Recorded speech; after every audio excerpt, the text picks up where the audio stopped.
사망의 길뿐이었던 인생을 돌이켜 거듭나게 하여 주셔서 영생의 길 가게 하신, 또 가도록 날마다 이끄시는 아버지 하나님, 오늘도 우리 연약한 우리 안에서 우리의 삶을 통해서 주님의 뜻이 이루어지는 그 소망을 신자된 우리 모두가 지니고 살아가는 한 날이 되게 하여 주옵소서. 만물의 주인이시고 우리 인생을 지으신, 그리고 하나님의 형상을 닮아 빚어진 우리 인생을 하나님을 향하여 그리스도의 형상을 본받는 삶을 살아갈 수 있는, 그래서 하나님으로 인해서 신령하고 거룩한 한 날을 사는 우리가 되게 하여 주시옵소서. 예수님의 이름으로 기도하옵나이다. 아멘. 로마서 9장 10절에서 13절입니다.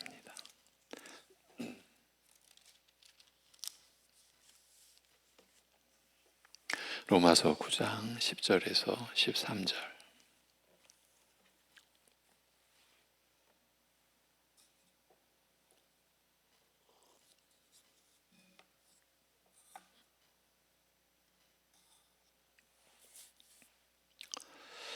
예, 10절부터 13절 같이 보십니다. 그뿐 아니라 또한 리브가가 우리 조상 이삭 한 사람으로 말미암아 임신하였는데 그 자식들이 아직 나지도 아니하고 무슨 선이나 악을 행하지 아니한 때에 택하심을 따라 되는 하나님의 뜻이 행위로 말미암지 않고 오직 부르시는 이로 말미암아 서게 하려 하사 리브가에게 이르시되 큰 자가 어린 자를 섬기리라 하셨나니 기록된 바 내가 야곱은 사랑하고 에서는 미워하였다 하심과 같으니라. 아멘. 6절에 로마서 9장 6절에 하나님의 말씀이 실패한 것 같지 않도다. 하나님의 말씀이 패하여진 것 같지 않도다 라는 말로 시작이 되는 이 문맥이 이어지고 있습니다. 유대인들이 보여주는 목전의 현실은 하나님의 택하심을 받고 말씀들을 위탁받은 이스라엘과 그 역사가 실패한 것을 증명하는 것 같으나 누가 봐도 그렇게 여길 수밖에 없으나 사실은 그렇지 않다는 것을 바울은 알리고자 합니다. 유대인들이 대부분 복음을 거부하고 배척하는 현실을 보고서도 하나님의 약속과 예언이 실패한 것은 아니며 이스라엘 역사가 무너진 것이 아니라고 말하는 것은 억지에 가까우며 최소한 납득하기 어려운 주장으로 들릴지 모릅니다. 어쩌면 많은 분들이 이 로마서 9장을 보면서 이러한 이스라엘을 놓고서 하나님의 말씀이 폐하여진 것 같지 않다라고 하는 것은 이건 억지가 아닌가, 납득하기 어려운 주장 아닌가, 이건 바울 사도의 너무나 고집스럽고 자기 주관적인 그런 편견 아닌가, 이렇게 여기고 있는지 모릅니다. 교회 안에 많은 분들이. 그러나 분명히 실패같이 보임에도 실패가 아니라 그렇게 말하면서 이제 그 이유를 설명하고자 바울은 하나님께서 이스라엘을 택하신 일을 근본부터 다시 살핍니다. 지난 시간에는 이런 이스라엘의 선택사, 그 선택의 역사 중에서 제2세대에서 이루어진 선택, 즉 이삭과 이스마엘 중에서 이삭이 택함 받은 것에 대하여 살펴보았습니다. 이삭과 이스마엘은 비록 이복 형제이기는 하나 똑같이 아브라함의 친아들이었음에도 불구하고 이스마엘은 아브라함에게 주어진 약속의 상속자가 되지 못했습니다. 이스마엘은. 오직 이삭만 상속자가 되었습니다. 이로써 분명해진 것은 아브라함의 씨, 그 상속자 하나님의 나라 그 유업을 이을 상속자의 자격을 결정하는 것은 사람의 뜻이나 능력이나 이 혈연 등 육적인 이 형식이나 조건이 아니다. 육적인 것에 따르는 것이 아니다라는 사실, 이것이 분명해진 것이죠. 아브라함이 자신의 뜻과 방법을 따라 엘리에셀, 종의 아들이죠. 고대의 관습이었습니다. 자식이 없을 때 종의 아들을 양자로 삼아 후계자로 세우는 그런 그 관행을 따라 엘리에셀을 세우고자 하였으나 하나님께서 아니라, 그가 아니라 하시고 내 속에서 날 자가 후계자가 되리라고 하셨습니다. 사라는, 아브라함의 아내 사라는 내 속에서 날 자라고 하신 그 말씀에 담긴 깊은 뜻을 미처 헤아리지 못한 나머지 육적인 생각을 따라서, 아브라함도 육적인 생각을 따라서 엘리에셀이 후계자입니까? 그랬죠. 똑같은 거죠. 이 사라도 육적인 생각을 따라서 그저 아브라함의 친아들이기만 하면 될 것이라 여기고 이 여종을 들여보내는 등 철저히 인간적인 방법으로 아브라함의 자식을 얻었으나 하나님께서 아니라고 하셨습니다. 지난 시간, 어제가 여기까지였습니다. 내 속에서 날 자가 내 후계자가 되리라고 하신 다음 참 기막힌 말씀을 하십니다. 내 씨가 하늘의 별처럼 많으리라. 지금 자식 한 명이 없는데 아브라함과 사라 사이에서 자식이 한 명이 없는데 내 씨가 하늘의 별처럼 많으리라. 이렇게 약속하십니다. 이 하나님, 이 약속의 하나님을 믿는 아브라함의 믿음을 의로 여겨주시고 그 보증으로 희생제사를 근거로 언약을 맺으신 것이 무엇을 뜻하는지 사라는 제대로 이해하지 못한 것입니다. 그래서 창세기 15장입니다. 그러니까 이 창세기의 기록이 오늘날 우리 신약시대를 살아가는 우리에게 주어진 믿음의 이 의의 은혜, 구원의 은혜에 그야말로 기반을 마련해 준 말씀이고 그 근원, 구원의 근원이 어디서부터 오는가? 이것을 밝혀준 거예요. 내 씨가 하늘의 별처럼 많으리라 약속하시는 이 하나님을 믿는 아브라함의 믿음을 의로 여겨주시고 그 보증으로 희생제사를 근거로 언약을 맺으신 것이 무엇을 뜻하는지 사라는 제대로 이해하지 못한 것입니다. 아브라함의 속에서 태어나 그의 씨가 된다는 것은 다름 아닌 그의 믿음의 자취를 쫓아 그가 입은 은혜, 곧 그의 믿음을 의로 여겨주신 은혜에 함께 참여하는 바로 그 영적인 경험이며 이 믿음의 의는 나 대신 죽임 당하는 희생 제물의 그 죽음에 근거한 의로움이라는 내가 이루는 의가 있을 수가 없는 거예요. 죄인된 이 세상에서 우리 안에서 근데 이스라엘의 역사는 자기의 의를 세워가는 역사가 되고 말았잖아요. 일단 이스라엘의 역사의 그 실체는 그렇게 됐죠. 예. 그러니까 사라는 아브라함의 속에서 태어나 그의 씨가 된다는 것은 그의 믿음의 자취를 따라서 그가 입은 은혜고 그의 믿음을 의로 여겨주신 은혜에 함께 참여하는 영적인 경험이며, 이 믿음의 의는 나 대신 죽임당하는 희생제물의 죽음에 근거한 의로움이라는 깊은 깨달음에는 아직 미치지 못한 것입니다.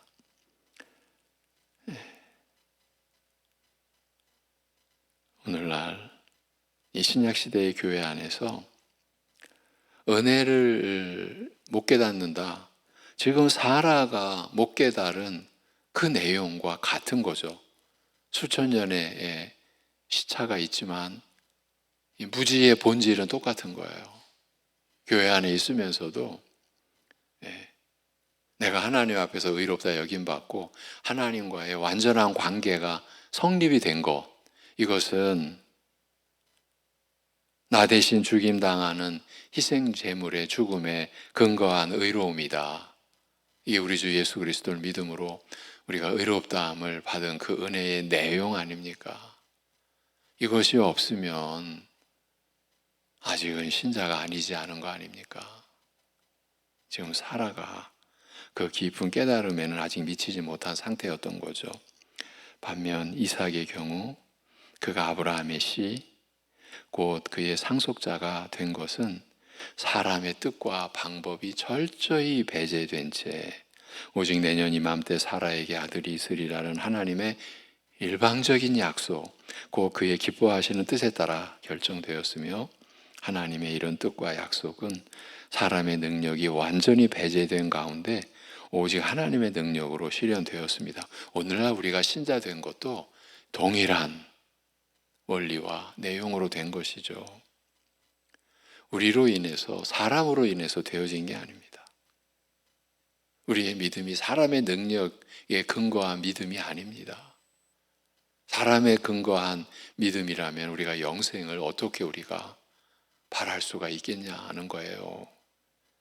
하나님의 이런 뜻과 약속은 사람의 능력이 완전히 배제된 가운데 오직 하나님의 능력으로 실현된 것, 그것이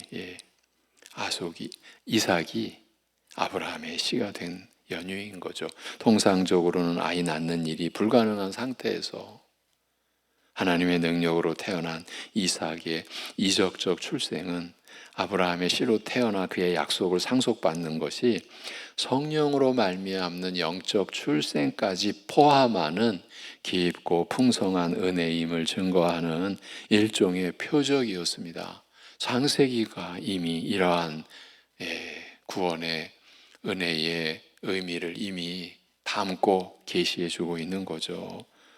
이삭의 탄생은 성령으로 말미암는 영적 출생까지 포함하는 깊고 풍성한 은혜임을 증거하는 일종의 표적이었고요.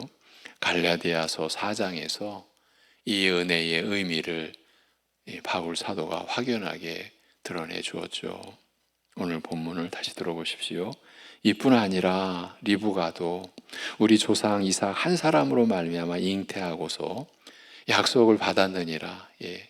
하나님이 말씀하실 때 웃을 수밖에 없었던, 웃어야만 했던, 그래서 아들이 이삭이 됐죠. 웃음이라는 뜻으로. 아니 어떻게 아이를 낳습니까? 그러니까 웃은 거예요. 그런데 결국 하나님의 그 일방적인 뜻대로, 기뻐하신 뜻대로 리브가는 자기 몸으로 이삭을 잉태했습니다. 약속을 받은 것이죠. 그런데 아직 저희가 태어나지도 않고 무슨 선이나 악을 행하지도 않은 때에 선택에 따라 하나님의 결정이 서게 하고 행위로 말미암지 않고 부르시는 자로 말미암게 하고자 리브가에게 이르시되 큰 자가 작은 자를 섬기리라 하셨으니 기록된 바 내가 야곱은 사랑하였고 에서는 미워하였다 함과 같으니라고 합니다. 오늘 말씀은 이삭이 아브라함의 씨, 곧 그의 상속자로 선택받은 데 이어 그 다음 세대에 야곱이 선택받은 일에 대하여 알리고 있습니다.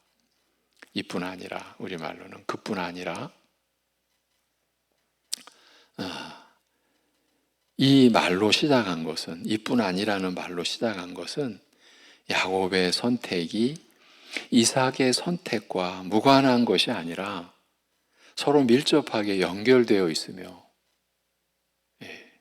더욱이 이삭의 선택에서 미처 다 드러내지 않은 내용이 야곱의 선택에서 드러나 서로 보완하고 있음을 알리기 위해서라고 할 수 있습니다.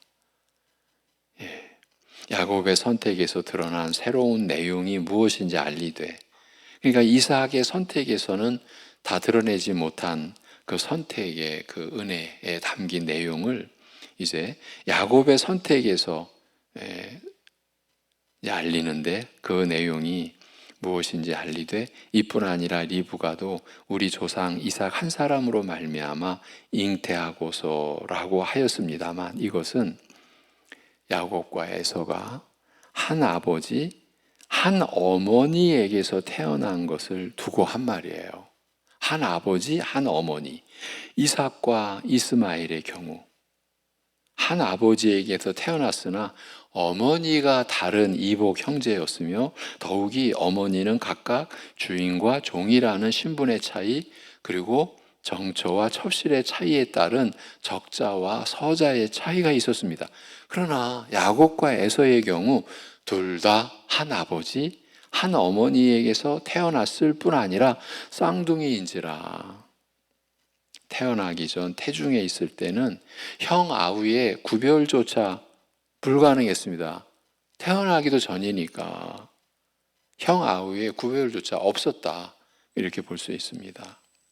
11절에 아직 저희가 태어나지도 않고 무슨 선이나 악을 행하지도 않은 때에 선택에 따라 하나님의 결정이 서게 하고, 행위로 말미암지 않고, 아무런 행위가 없었어요. 아직 행위로 말미암지 않고 부르시는 자로 말미암게 하고자 리브가에게 이르시되 큰 자가 작은 자를 섬기리라 하셨으니 기록된 바 내가 야곱은 사랑하였고 에서는 미워하였다함과 같으니라, 이렇게 적고 있습니다.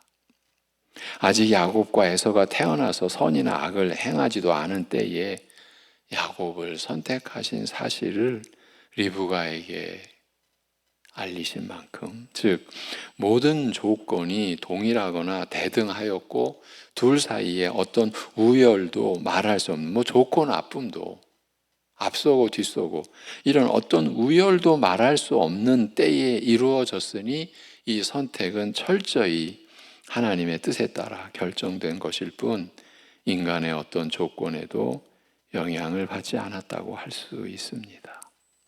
참으로 이 선택은 인간의 어떤 조건과도 상관없는 만큼, 그래서 무조건적 선택이라고 할 수밖에 없습니다. 오직 하나님의 뜻에 따라서만 결정된 절대적 선택인 것입니다. 여러분, 우리가 이런 내용을 나누면서 어쩌면 아주 자연스럽게 어떤 생각이 들 수도 있다. 어떤 생각일까요? 바로 우리가 구원받은 그 연유, 나 같은 사람이 어떻게 구원받았을까? 여러분, 이런 생각 혹시 안 드십니까? 만약에 행위로 말미암는다면, 사람의 조건에 의해서 조금이나마 선택이 영향을 받는다면, 나 같은 사람이 과연 이렇게 온전히 의롭다 여김을 받고 영원한 생명을 지닌 자, 하나님의 자녀가 되는 그 영광에 내가 과연 참여할 수 있었을까? 혹시 이런 생각 안 드십니까? 여러분, 그래서 저희를 가르친 그 선생님 중에 한 분은 하나님의 선택과 예정은 우리 죄인된 입장에서 딱 바라보면 어쩌면 너무나 자연스럽게 풀린다. 야, 나 같은 사람이 어떻게 구원받았을까? 죄인 중에 귀수인 내가, 하나님의 선택이 없으셨으면, 하나님의 예정이 없으셨으면 나 같은 사람은 절대 구원에 합당한, 아니 그런 기회가 주어지지 않았을, 뭐 수만 번 다시 태어난들 똑같이 그렇게 부패하고 타락한 채로 하나님의 심판에 그 저주와 불행에 빠질 수밖에 없는 나 아니었을까? 내가 구원받은 것은 하나님의 선택이었구나. 이 점을 가르쳐 주셨어요. 몇십 년이 지났지만 잊을 수가 없는 가르침인 거죠. 예. 태어나서 선이나 악을 행하기도 전에 이루어진 선택이므로 행위에 따른 선택이라 할 수가 없습니다.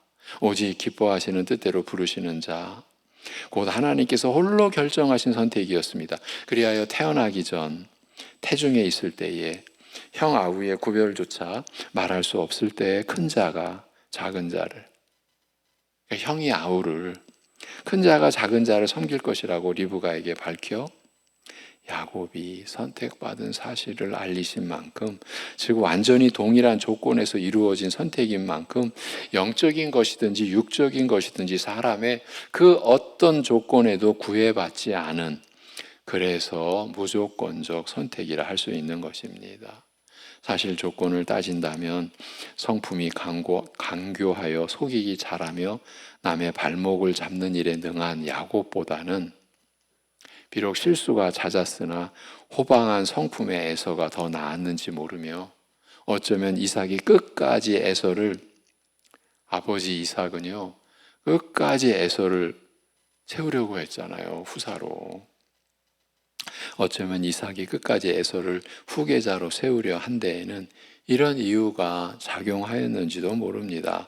물론 나중에 드러난 사실입니다만 간교한 야곱, 그 부패한 육적 성품을 누구보다 뚜렷하게 드러내 보이게 될 인물을 선택하신 것 역시, 누구보다 부패한 육적 성품을 뚜렷하게 드러내 보이게 될 인물을 선택하신 것 역시 하나님의 선택이 사람의 조건에 구애받지 않음을 드러내는 증거라고 할 수 있습니다. 내가 야곱은 사랑하였고 에서는 미워하였다는 이 내용이요, 구약 성경 끝권인 39권으로 이루어진 구약 성경의 39번째 말라기, 그 말라기의 말씀 역시 야곱을 택하시고 에서를 택하지 않으신 일이 하나님의 뜻에 따른 선택일 뿐 어떤 다른 이유나 조건에 따른 것이 아님을 여실히 말해주고 있습니다.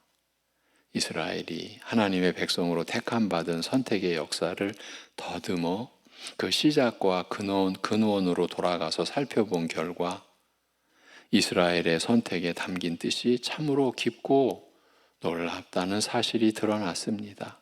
이스라엘은 율법에 따라 사내 아이에게 난지 8일 만에 할례를 행하여 하나님의 언약 백성임을 표시한 만큼 이스라엘에 속한 자인지 아닌지를 결정하는 것은 육적 혈통인 것처럼 보였으며, 실제로 육적 혈통을 따라 이스라엘인에게서 태어난 자를 이스라엘인이라, 즉 이스라엘에 속한 자로 인정하였습니다. 이스라엘이 선택받은 이 역사의 시작과 근원으로 돌아가서 살펴보아도 언뜻 육적 혈통이 결정적인 역할을 하는 듯 하였습니다. 이스마엘과 이삭은 다 같이 아브라함에게서 태어난 자식, 곧 육적 혈통을 따라 태어난 아들이었으며, 하나님께서는 아브라함에게 이스마엘도 내 씨라고 확인하셨으며 이스마엘도 이삭과 함께 할례를 받았습니다.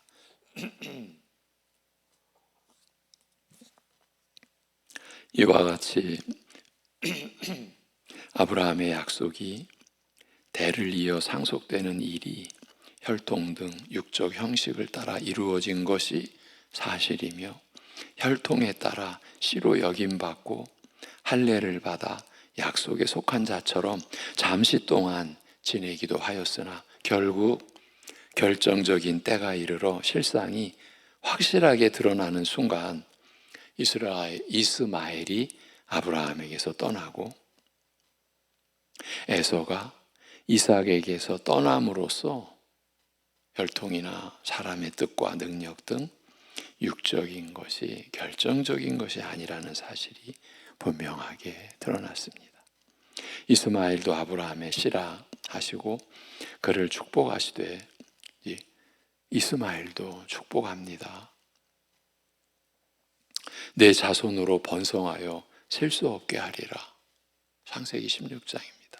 또 창세기 21장에 가면 그로 한 민족을 이루게 하리라, 큰 민족을 이루게 하리라고 하여 언뜻 아브라함과 이삭에게 주어진 약속과 동일한 듯 하였으나 아브라함에게 약속하신 축복과는 질과 차원이 달랐으며 모든 사람과 다투며 칼의 힘을 의지하고 살아가는 등 철저히 육적이고 세속적인 것이었습니다. 반면 아브라함의 씨가 되어 그의 약속을 유업으로 상속받는다는 것은, 즉 아브라함의 자손이 된다는 것은 아브라함의 믿음의 자취를 쫓는 것을 뜻하였습니다. 이 로마서 4장에서 밝혀놓았습니다. 하나님께서 아브라함의 믿음을 의로 여겨주신 은혜에 참여하는 영적인 것이며 이삭이 경험한 바 성령을 따라 태어나는 영적 출생과 같은 심오한 영적 은혜에 참여하는 것이었습니다.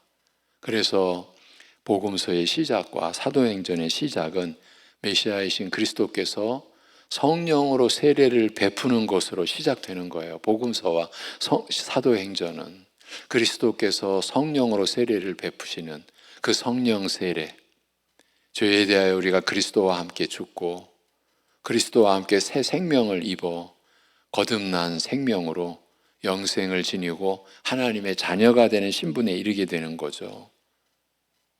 이것이 지금 아브라함의 씨가 결정되는, 그 아브라함의 유업을 상속받는 자가 결정되는 그 상속사 아브라함과 이삭, 야곱의 역사에서 이렇게 드러난 거예요. 우리가 받은 구원의 실체가.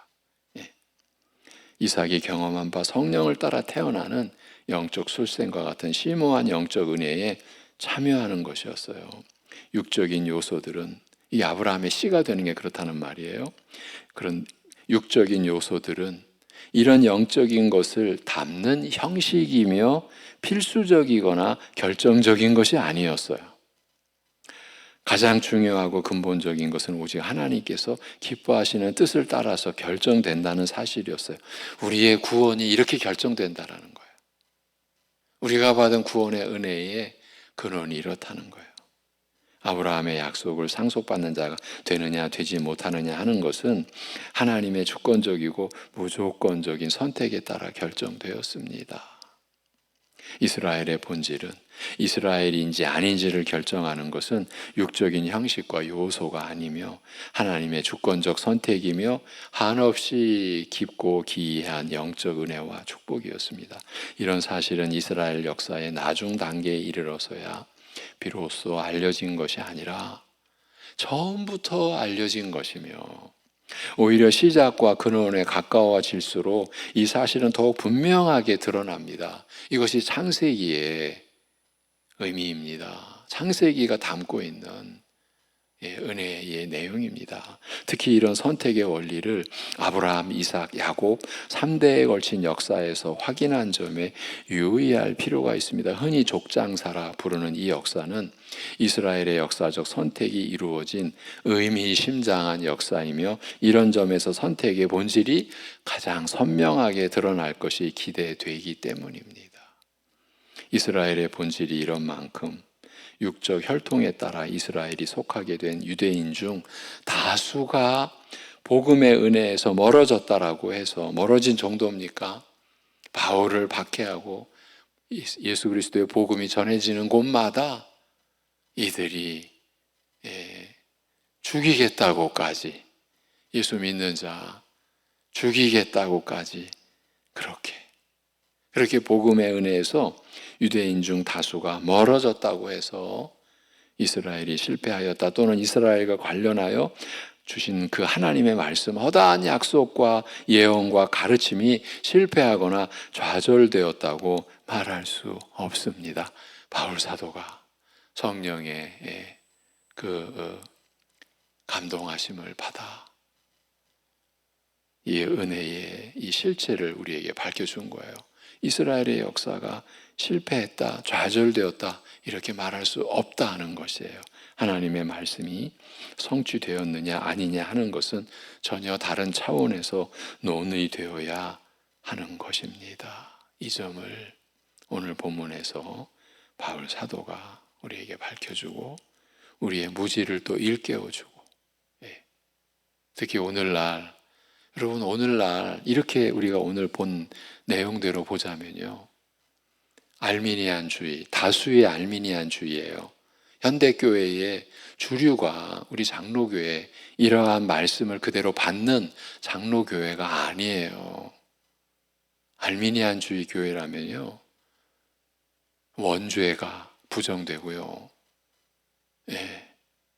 그러니까 이 예정과 선택도 부정될 수밖에 없는 거예요. 왜? 구원은 자기 하기 나름이니까. 그들은 그러니까 창세기를 성경책에서 찢어낸 거예요. 뜯어낸 거예요. 성경책 없이, 창세기 없이 성경책을 믿는다고 하는 거죠. 그리고 시작과 끝을, 우리의 구원의 시작과 끝을 하나님의 선택과 성도의 견인, 하나님이 끝까지 우리의 구원을 이루신다라고 하는 견인, 그러니까 처음과 끝을 떼낸 거예요. 오늘날 교회가 다수가 그런 실상. 그렇기 때문에 우리가 로마서 9장에서 받는 은혜가 특별하다, 특별할 수밖에 없다, 이 점을 강조하고 또 강조해 드리는 거예요. 한 교단, 한 교회뿐만 아니라 우리 한 성도의 믿음에 이거는 절대적인 기본, 기초거든요. 여러분, 기초 없는 집 세워집니까? 토대 없는 집이 세워집니까? 기도하겠습니다. 하나님 아버지, 이러한 진리의 은혜 가운데 우리를 세우심을 감사합니다. 말씀이 가려질 정도가 아니라 말씀이 다르게 각색되어 그렇게 영적으로 마치 죽은 것 같이 어두운 이 시대 속에 우리에게 생명의 말씀 허락해 주시고 그 생명의 빛 되신 우리 주 예수 그리스도의 은혜가 우리에게 이렇게 드러나는 말씀 우리로 하여금 받을 수 있게 하시니 그저 감사합니다. 아버지 하나님, 우리의 구원의 은혜가 사람의 능력에 근거한 것이 되지 않게 하여 주옵소서.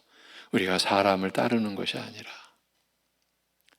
오직 우리 주 예수 그리스도의 그 은혜, 성령께서 우리 안에서 이루어 가시는 그 은혜의 역사, 아버지 하나님의 그 온전하시고 선하시고 기뻐하시는 뜻을 우리가 붙잡고 따라가는, 주님을 따라가는 하루하루, 오늘도 그 하루 되게 하여 주옵소서.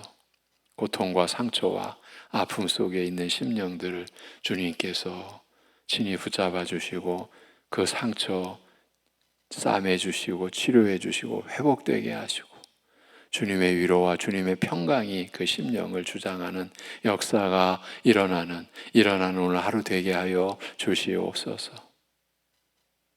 성도들 각 가정의 형편과 그 상황을 다 아시는 아버지 하나님, 긍휼히 여기심을 받고 때를 따라 도우시는 은혜를 입고자 은혜의 보좌 앞에 담대히 나아가는 가정들 되게, 사랑하는 성도의 심령들 되게, 우리 어르신들의 심령이 그래서 하나님의 영광으로 소망이 차게 하시고 우리 자녀들이 그러한 하나님의 영광을 바라보며 자라가는 은혜와 축복이 있게 하여 주시옵소서.